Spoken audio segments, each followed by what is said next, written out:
Hello and greetings from Ayapalanyani in Germany, Ananda Vihara. I wish the very, very best for you, and I'm happy that you are here. And think we're just relaxing a moment and breathing.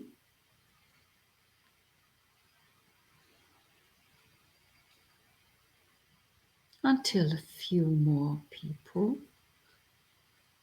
drop in.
Welcome to those whom I haven't greeted yet.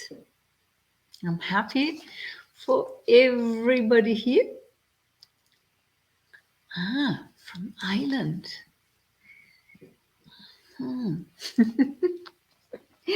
So, great to have you listening again. Today, we're talking about moin moin Narcisse. Yes, moin moin. Today we're talking about the practice for the noble disciples who are living the household life, who are you, most probably. I think maybe not all. I was under the impression that sometimes, once in a while, few ordained people drop in also, but in general, I think it's unordained people who are listening, and for those means for you, I have that sutta today. That is from the Samyutta Nikaya, the Sotapatti Samyutta, which is number 55, and there it is the Sutta 7, and the name is the people of Bamboo Gate. And this is really a wonderful little sutta that really gives a good impression on how to work, on what to do when people want to become a stream enterer, want to become a noble disciple. So I'm going to read first, and then we talk about what I just read. So this is the book.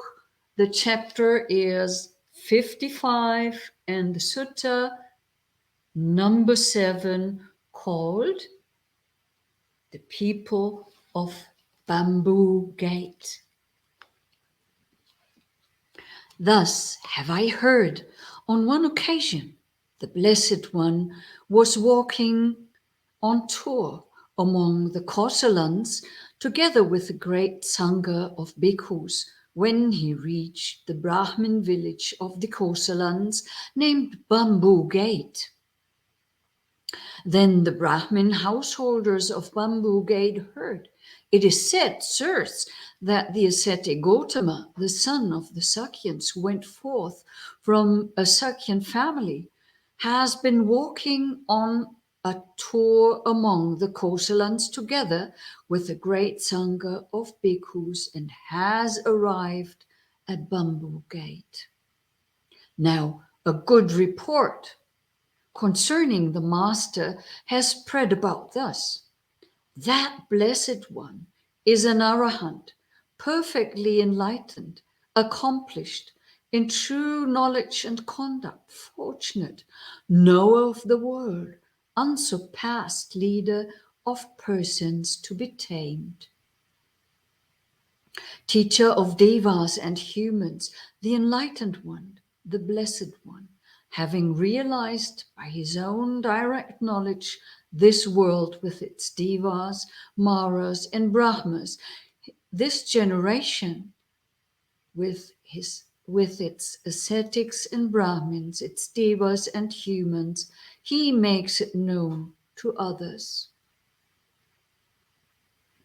He teaches the Dhamma that is good in the beginning, good in the middle, good in the end. With the right meaning and phrasing, he reveals a holy life that is perfectly complete and pure. It is good to see such arahants.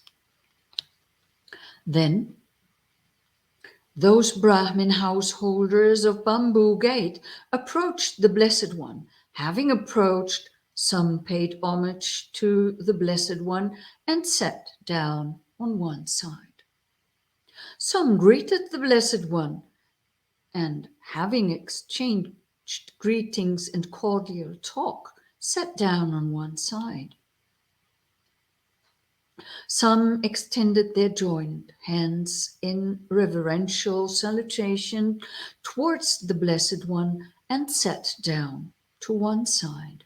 Some announced their name and clan to the Blessed One and sat down to one side. Some remained silent and sat down to one side. Sitting to one side, those Brahmin householders of Bamboo Gate said to the Blessed One, Master Gautama, we have such wishes, desires, and hopes as these. May we dwell in a home crowded with children. May we enjoy cassia and sandalwood. May we wear garlands, scents, and unguents. May we receive gold and silver. With the breakup of the body after death, may we be reborn in a good destination in a heavenly world. As we have such wishes, desires, and hopes, let the Master Gautama teach us the Dhamma in such a way that we might dwell in a home crowded with children.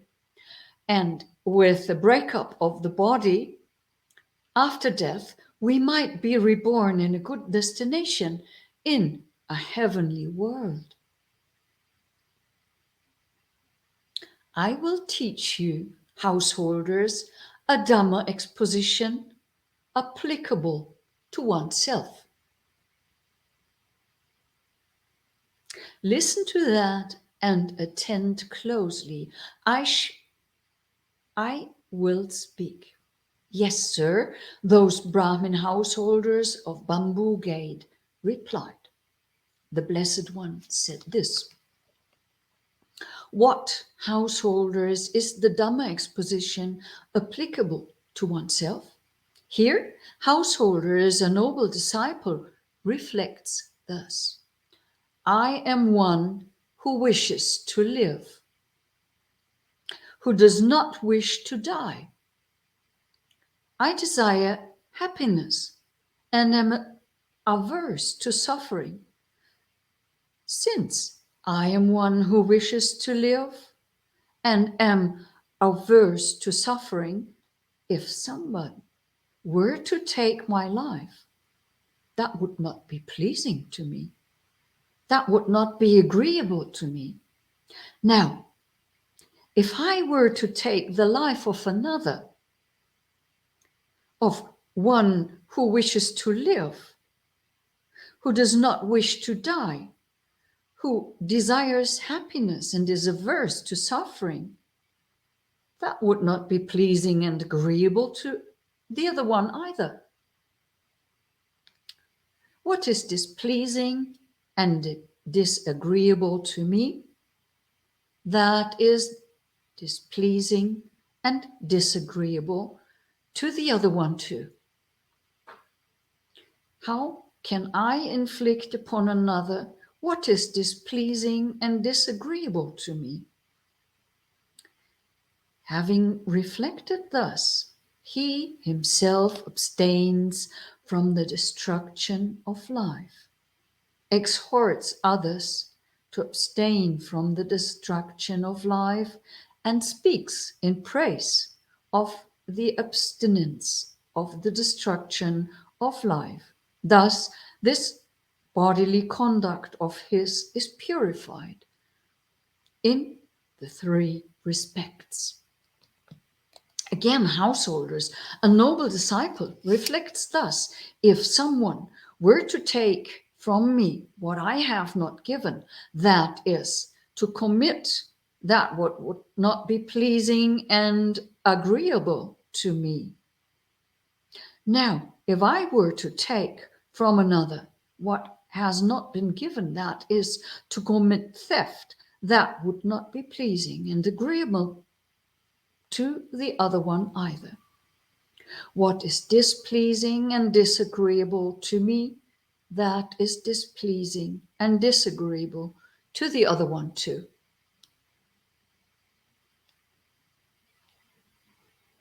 How can I inflict upon another what is displeasing and disagreeable to me? Having reflected thus, he himself abstains from taking what is not given, exhorts others to abstain from taking what is not given, and speaks in praise of abstinence from taking what is not given. Thus, this bodily conduct of his is purified in three respects. Again, householders, a noble disciple reflects thus: if someone were to commit adultery with my wife, that would not be pleasing and agreeable to me. Now, if I were to commit adultery with the wife of another, that would not be pleasing and agreeable to the other one. What is displeasing and disagreeable to me, that is disagreeable and displeasing to the other one too. How can I inflict upon another what is displeasing and disagreeable to me?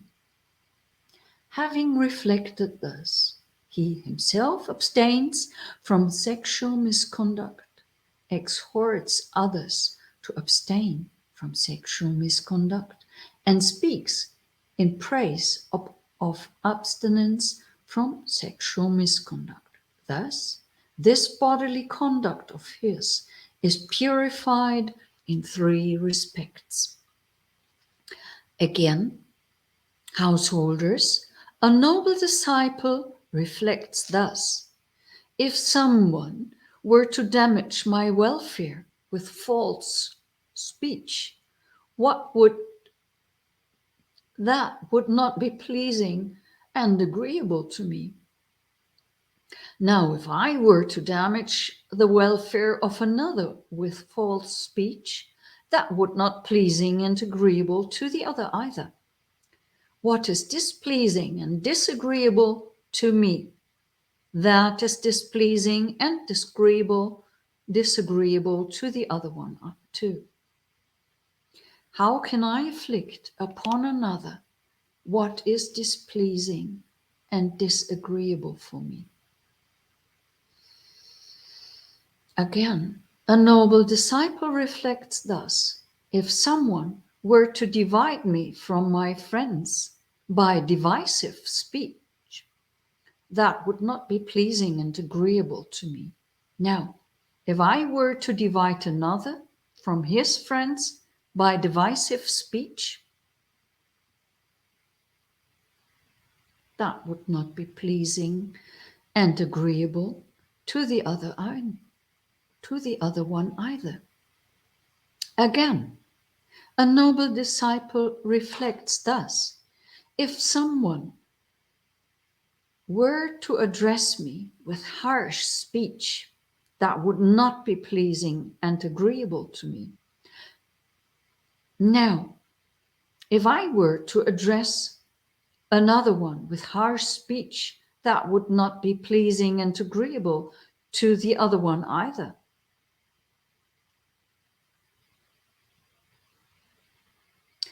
Again, a noble disciple reflects thus: if someone were to address me with frivolous speech and idle chatter, that would not be pleasing and agreeable to me. Now, if I were to address another one with frivolous speech and idle chatter, that would not be pleasing and agreeable to the other one either. What is displeasing and disagreeable to me is displeasing and disagreeable to the other one too. How can I inflict upon another what is displeasing and disagreeable to me? Having reflected thus, he himself abstains from false speech, exhorts others to abstain from false speech, and speaks in praise of abstinence of false speech. Thus, his verbal conduct is purified in 3 respects. He possesses confirmed confidence in the Buddha. He possesses confirmed confidence in the Dhamma and possesses confirmed confidence in the Sangha. He possesses the virtues dear to the noble ones: unbroken, unshaken, unwavering, leading to the concentration. When householders, the noble disciple possesses these 7 good qualities and these 4 desirable states. If he wishes, he could by himself declare of himself, I am one who is finished with hell, finished with the animal realm, finished with the domain of ghosts, finished with the plane of misery, the bare destinations, the netherworld. I'm a stream enterer, no longer bound to the netherworld, fixed in my destiny, with enlightenment as my destination. When this was said, the Brahmin householders of Bamboo Gate said, Magnificent, Master Gotama. We go for refuge to Master Gotama, to the Dhamma, and to the Bhikkhu Sangha. From today, let the Blessed One remember us as lay followers who have gone for refuge for life.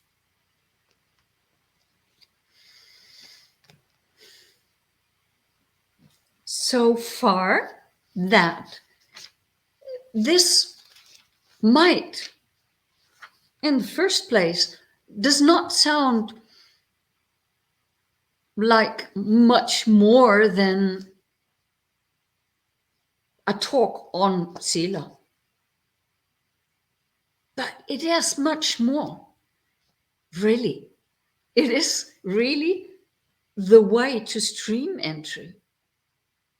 The Buddha here clearly says, when you do these things, when you keep the 5 precepts, and when you keep them for yourself, and when you help others to learn those precepts, and when you praise those precepts, then you as it is said here, you purify in yourself, your conduct in 3 respects. So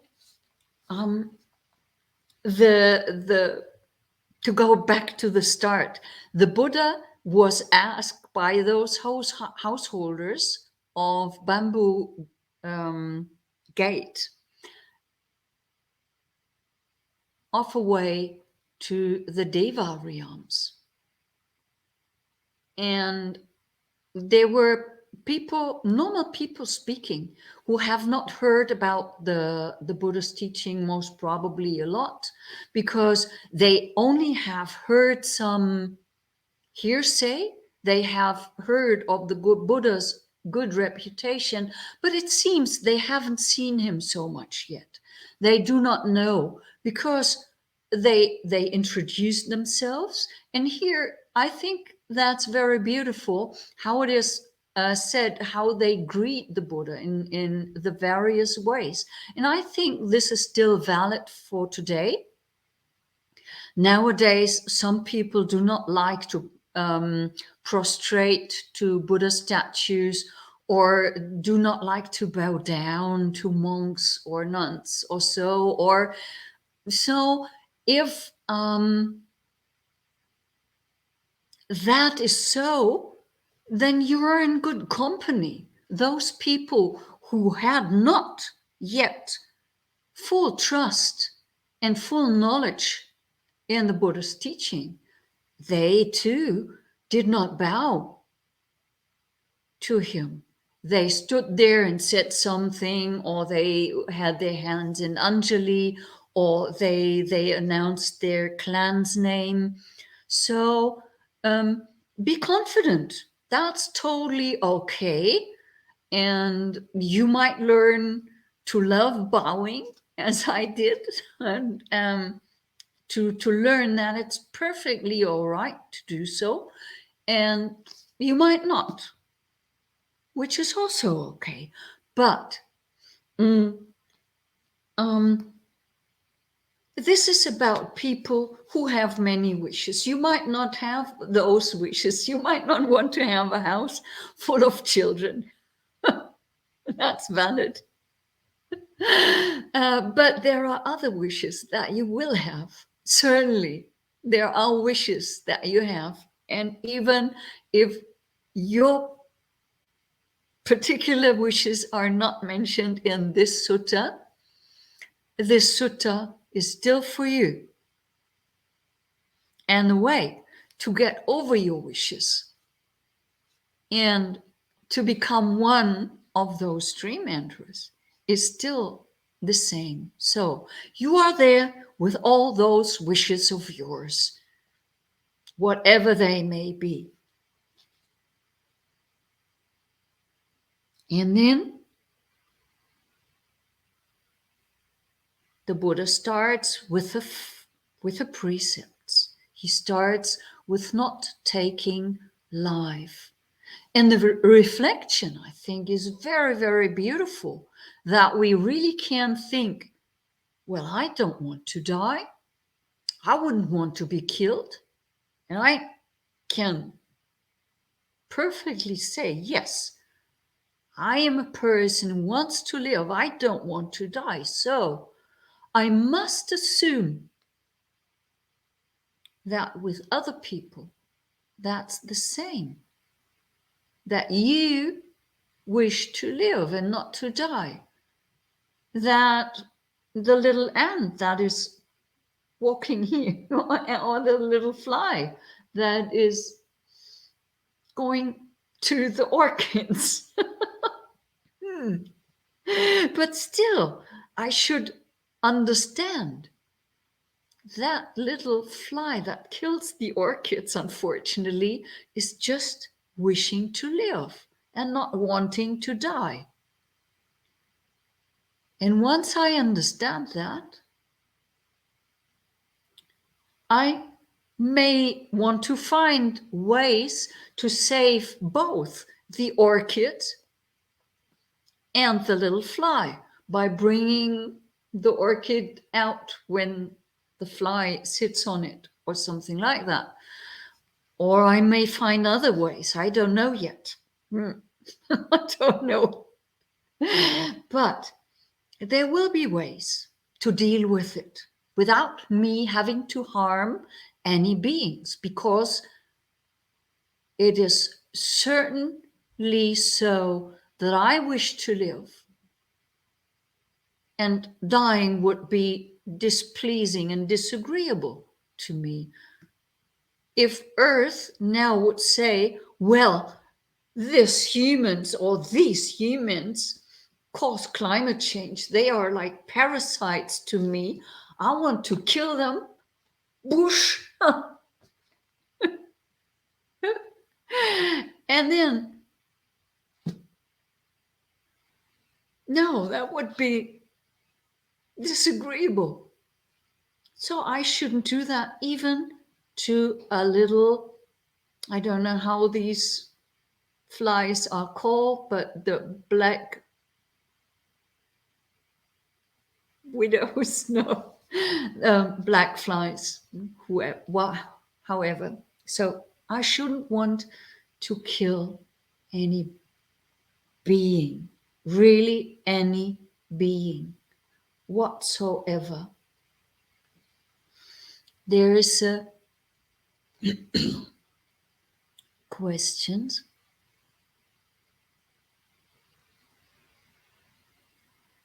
There are to the dying, I think.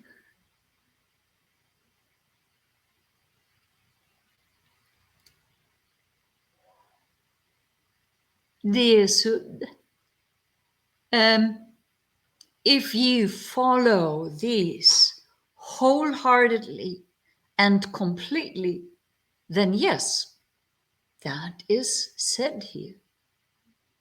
So now to the question of Fazi, the ayah, I'm a new Buddhist and very sick. If I die, is that okay that I do not get cremated and have previous religious funeral and tradition? So, of course, that there is absolutely no need to be cremated in a certain way or to have certain rights and rules and so forth to be done. Your body will die, your five khandhas will fall apart, which is, sorry to hear, makes me feel like I want to hug you and say, "Oof."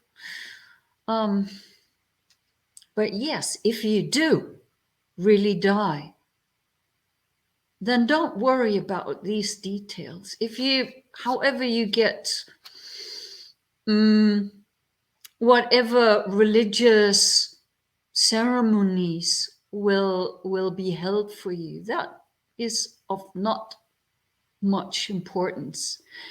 So if you were a Christian and they perform the Christian rituals, or Jewish or Muslim or whatever, let them perform that, because these rituals and rites are for the people who remain in the world, not for the dead person.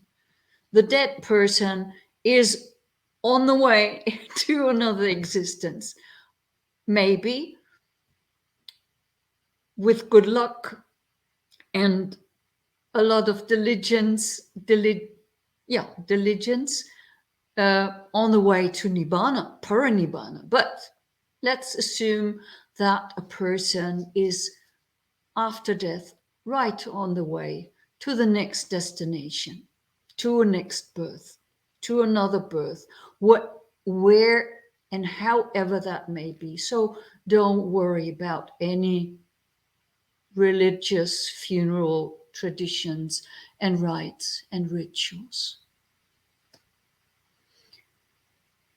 So next thing, I love watching all the little critters. I can't hurt them, though I have been negligent in the past. Well, yes, negligence is borderline, let's say. You can't feed all the little critters, and you can't prevent everybody from dying.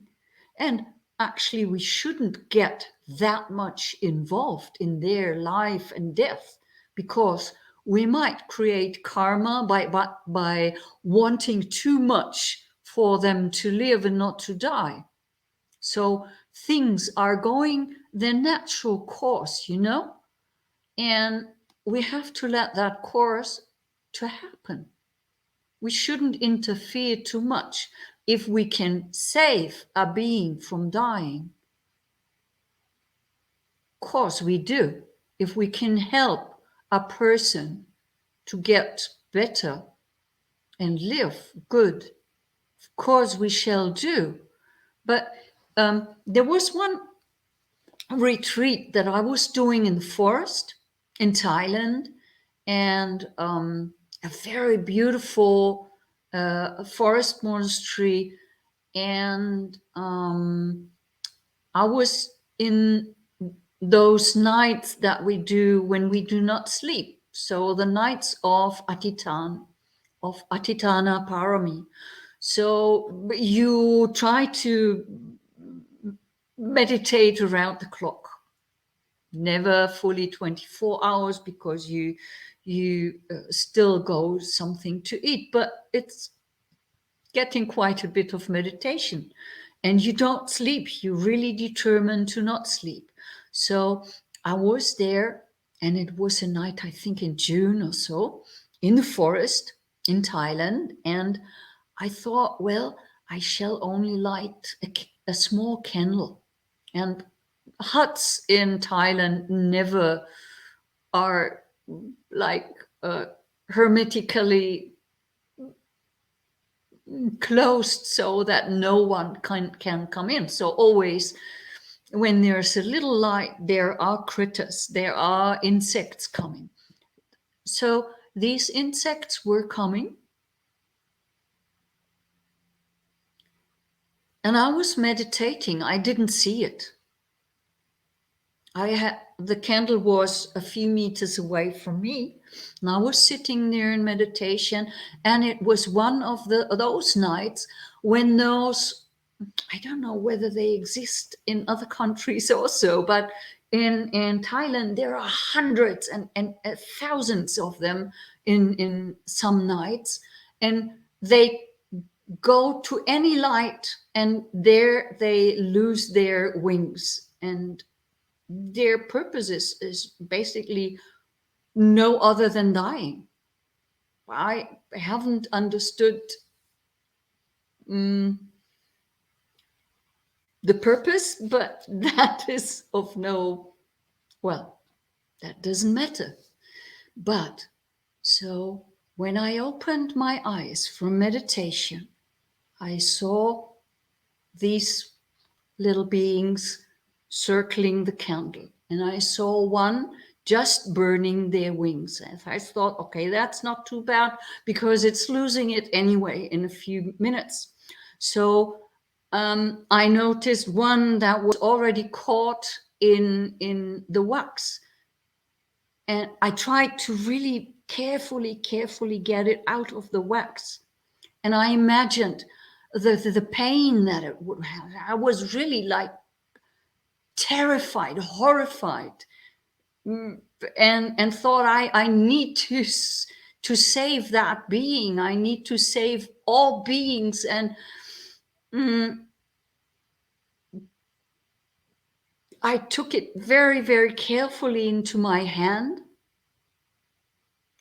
and wanted to give paritas and blessings, and so that it wouldn't feel so much pain. And I opened the door. extinguished the candle first, thought of that, opened the door, and I will never forget what happened.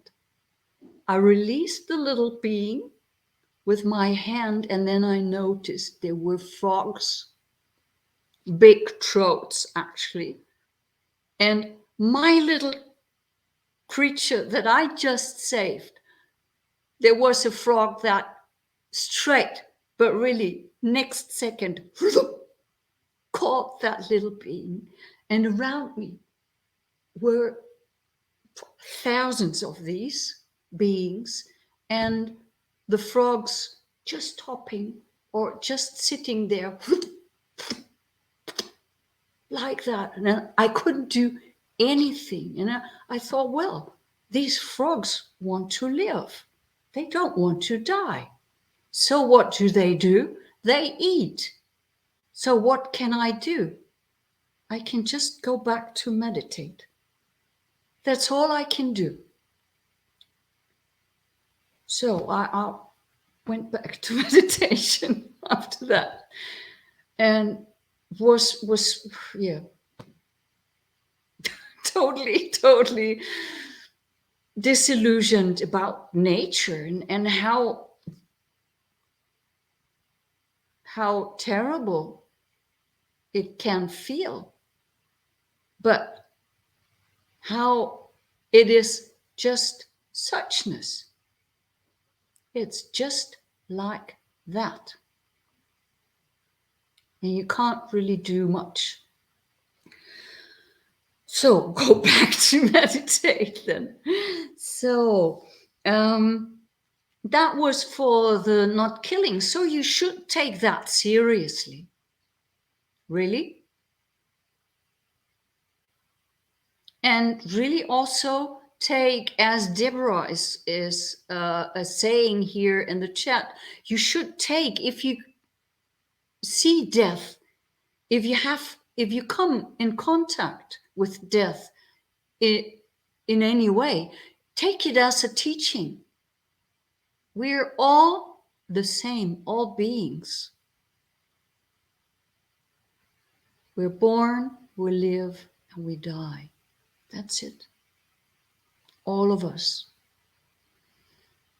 And understanding that we're all the same. And while we are alive, we want to live, can lead some people to nihilism, and other people just can have so much respect for every little being that there is, the seen or the unseen, the near or the far. So, yeah, and that is where we want to go, right? Because we want to go to stream entry. Next thing then would be to not take what is not given in the manner of theft. We don't want to do that.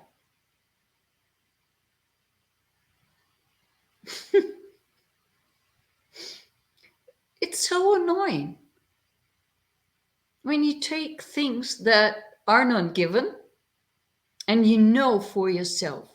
Also, I remember again a story from myself.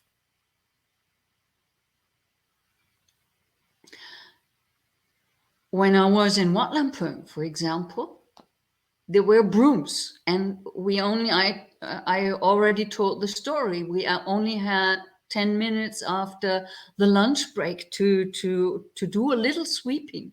That was all that was allowed to do. So everybody was running for the brooms after lunch, no? To get a little bit of anything different than meditation. So when the good brooms were gone, or you had placed a broom that you liked using because you was a resident, and then somebody else came, took it, and put it somewhere else and hid it. That was annoying. And that was taking something that is not given, not even with the idea to steal, really, but to use it for yourself. So, how much more will that be annoying if you really steal something? So, just don't take anything. It costs nothing to ask. Costs nothing. There's just a very, very beautiful chat message from Melissa, and thank you for letting me know.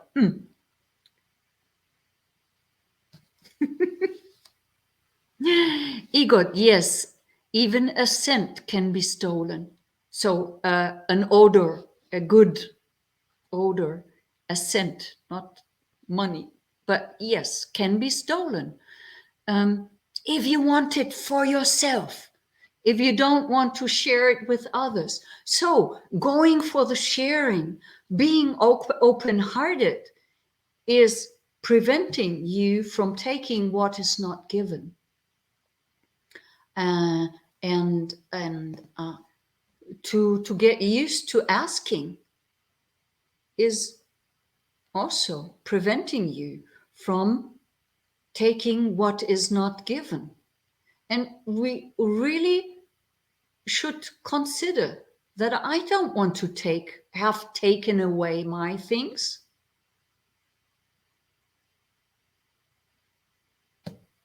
So I shouldn't take away other people's things.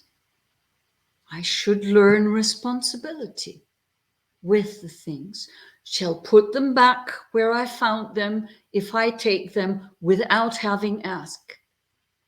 And if I want it for myself, then ask. It's quite simple, actually. So then, the next is the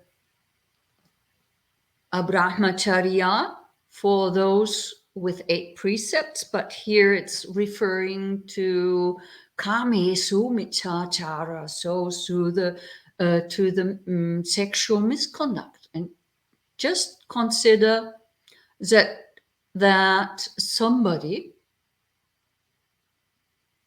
starts an affair with your partner, whether that be your wife or your husband or your same-sex partner or your whatever.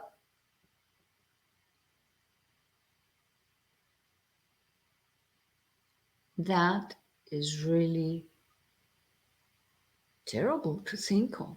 So if you think how you would suffer if somebody did that, just to start an affair with your partner, then you might come to the conclusion that you don't want to do that to anybody else.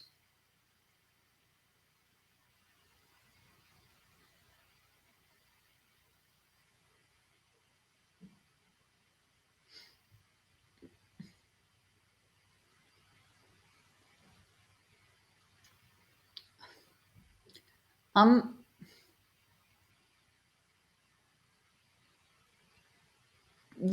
a little bit hesitant here to say more, because today, in the modern times, I see that there's a lot of changing of partners, and that is not so problematic. The problem with that is that you don't wait until somebody really is available, and that you bring so much harm and hurt to people when you put your eyes on on a person that is still with another partner. And that causes so much unnecessary hurt.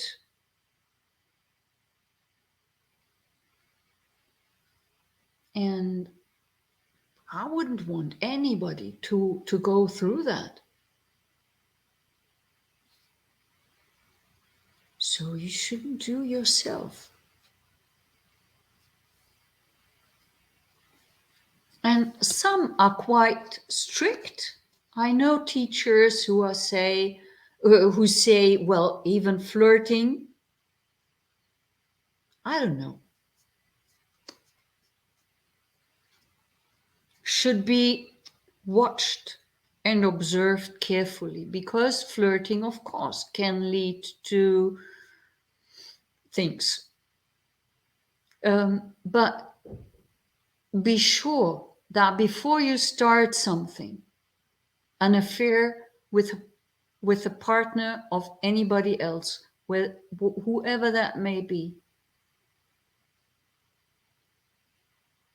that you get out of there. And if that person you want to have an affair with, who is still in a partnership, and you feel that person loves you too, wait until they are separate from their partner, so that they are ready for you. You are doing yourself a great favor when they don't jump, and when nobody jumps from one to the other. But that is clearly well organized, let's put it that way. So then there are the things about the speech. I have to talk faster. So the speech, I think this is the most difficult. There's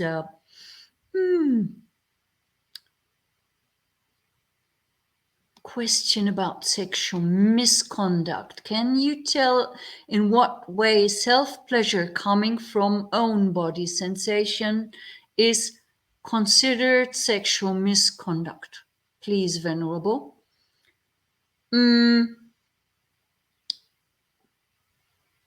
Do I understand that correctly, that might refer to masturbation and such things? Self-pleasure sounds as if there is nothing said about for monks and nuns, but especially for monks, that is a no-go. Nope, not to do, not to touch yourself. The bhikkhunis actually do not have such a particular strict rule about it as the bhikkhus have, but I would consider it still a no-go, even for a bhikkhuni, to do things like masturbation. And for lay people, there's nothing in the rules said about it. And I would think, if that helps,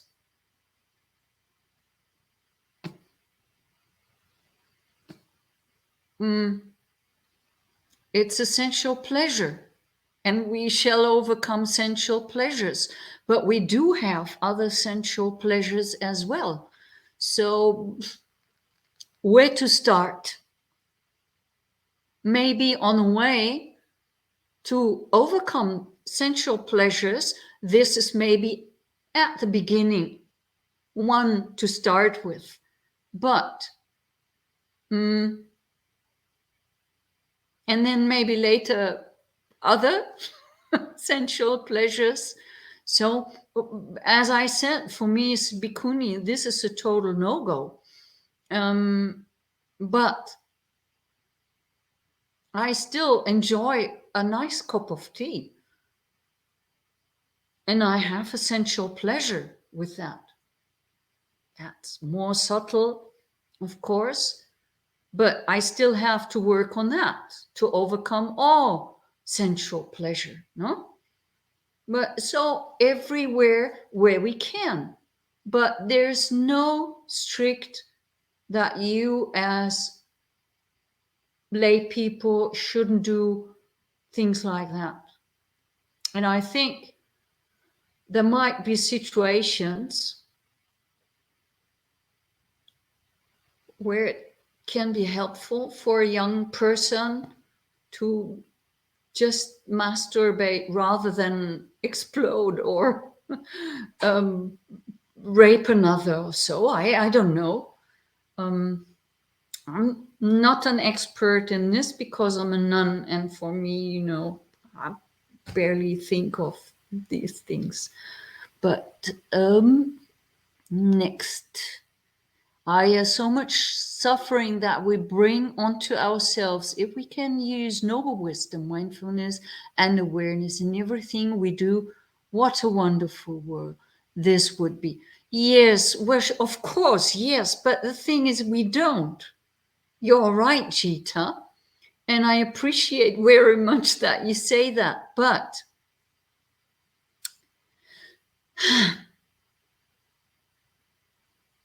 if we had the noble wisdom and the mindfulness and the awareness, we wouldn't break any of the 5 or any of the 10, 8, 10, 220, 7 or 311 rules that we have. But it's a work in progress. So do not suffer that the world is not as you wish to have it, because that also it's just as it is. Suchness. Ta-ta! That's how it is.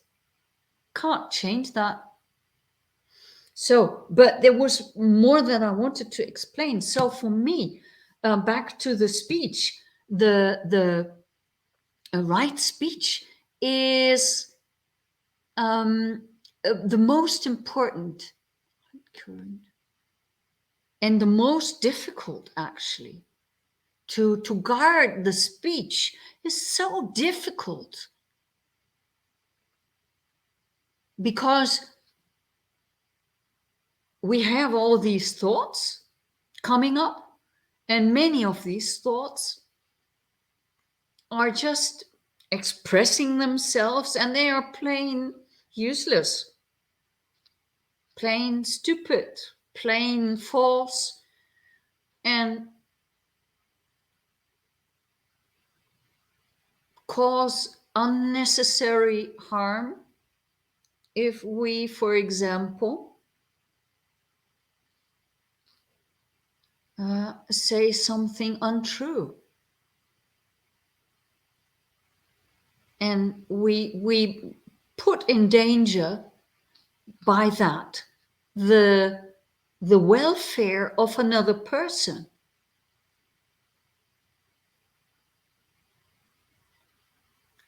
So when I was not ordained yet, I was a comedian, and I harmed a lot with words. Although I tried not to harm, but I was making fun, and I had a quick tongue, and I enjoyed it to speak about other people, not in my comedy, not that. I tried to make fun about myself or tried not to harm others, but with friends, I was talking about other people and I was judging them. And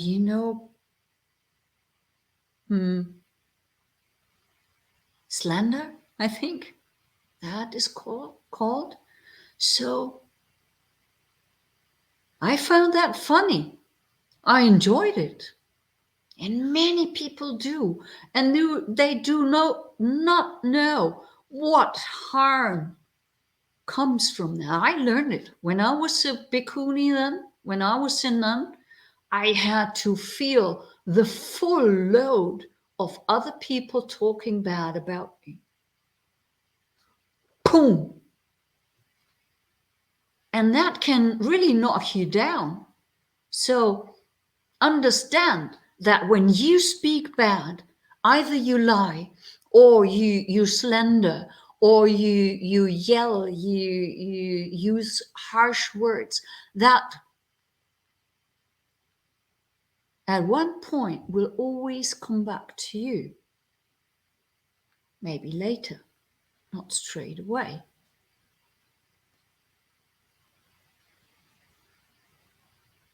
So be extra careful what you say. Don't ever think what you say about other people or to other people will go unnoticed by karma. This will have a karmic imprint. So whenever you say something untrue,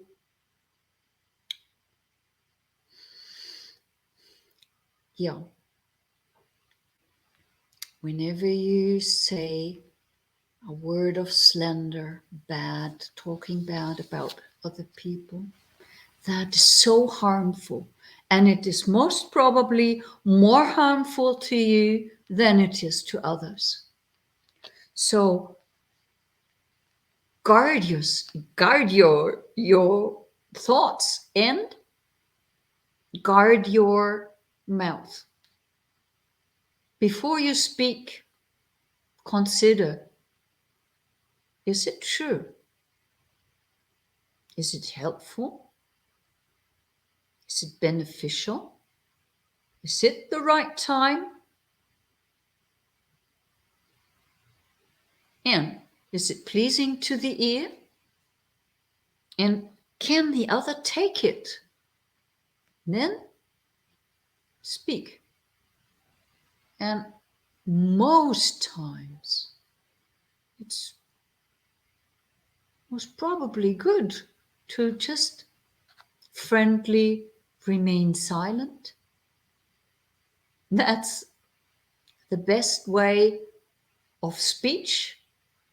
The speech about the speech without words, just with a heart, where you share with the others the contents of your heart, whether that is good or bad. I mean, of course, it's beautiful when you share your loving kindness or your compassion. But if there's upset or anger, of course, you also, that will also show, but you don't need to express it in words.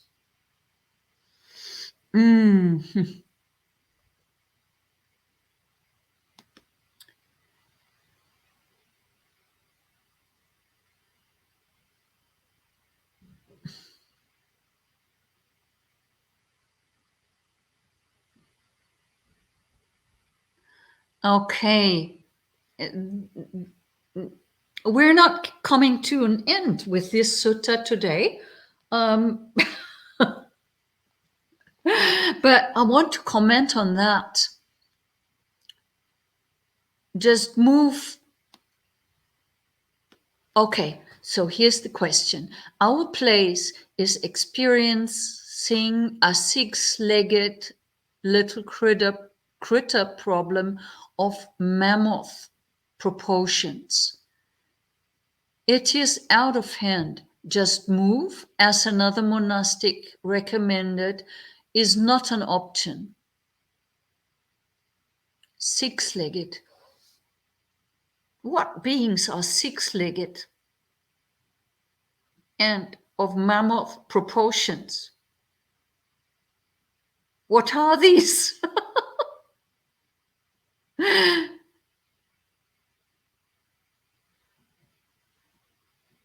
Buddharuchi, what critters are they? because maybe on that would depend a little bit what I would say.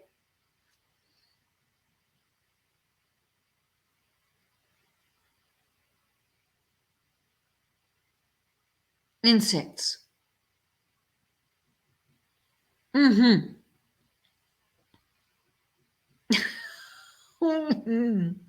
Well, for first, day before yesterday, we were driving car, and when I was driving a car when I was young, or especially when we were driving car with family, um, mm, then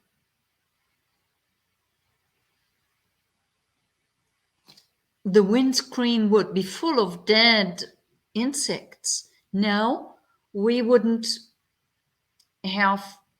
We had one on a 4 hours drive. We had one insect on the window screen. So we do have an insect problem in this world. There are too little. So just imagine the mm, there would be no more. So the question is to get them out of where you are. And if you don't want to kill them, this is a lot of work, but can be done. You don't need to move out. You prepare yourselves. I mean, I don't know where you live, right? And I don't know if you, for example, have spaces where you sit. If this is a meditation center, you could start, or anyway, you can start with little places, from the center of the house. With there are things that these critters do not like cinnamon, or really baby powder, smelly things that we like actually as humans. So you have your meditation. That's how I did it in Thailand. You have a place where your meditation place is, and you put, when you have cinnamon, you put cinnamon around you. If you have baby powder, you put baby powder. If you have insect repellent, that with lemongrass or so, you spray that around.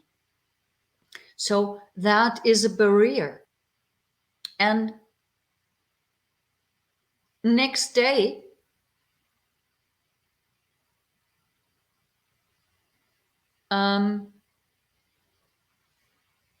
you can extend that circle. And I don't know whether that would work with cockroaches, for example, but that worked in Thailand with all sorts of insects, that you really put your own smell from your small circle and extend it, and the critters move away. They move away from the smell of your perfumes and things,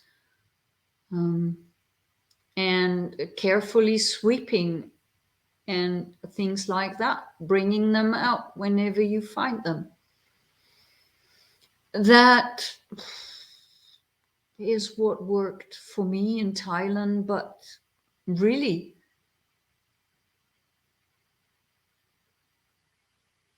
sure, you can email me.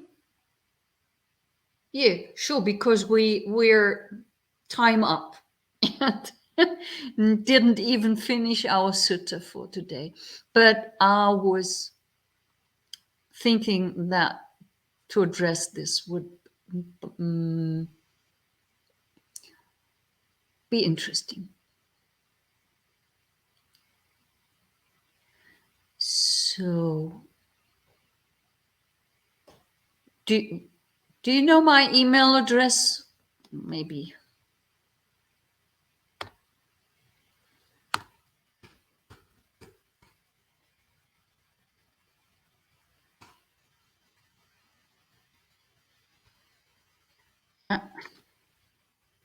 I'm just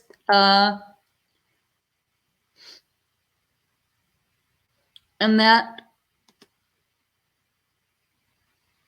that would be then with gmail.com. You know, the name at gmail.com.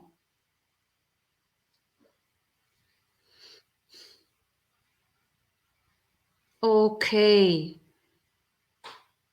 Dear folks, that's it for today.